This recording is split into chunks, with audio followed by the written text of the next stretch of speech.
In this tutorial, we're going to learn how to invite users to our Paradime workspace, manage their roles, and deactivate them if necessary.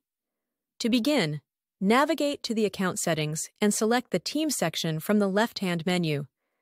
This is where you'll find the User Management panel, which displays all current active users in the workspace, their roles, and the last time they logged in.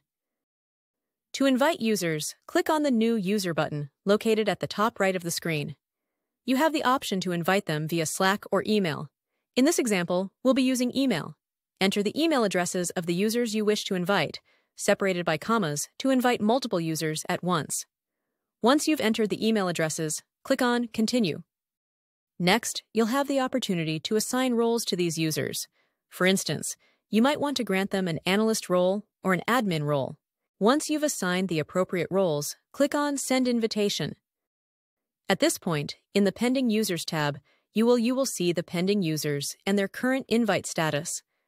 If an invite has expired, you can resend the invitation for them to join the workspace. Finally, let's discuss how to update a user's role. This requires admin access to the workspace. To update a user's role, click on the three dots menu, click on the Edit button, and then define or change the new role you want to assign to this user. In this case, click on the developer role and then press the confirmation button. If you need to deactivate or disable a user in the workspace, simply click on the three dots menu and select the Disable User option.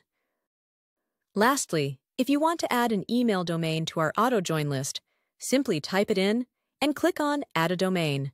If you want to remove this functionality, meaning that a user joining the workspace will require an explicit invite, you'll need to click on the three dots menu and click on the Remove option.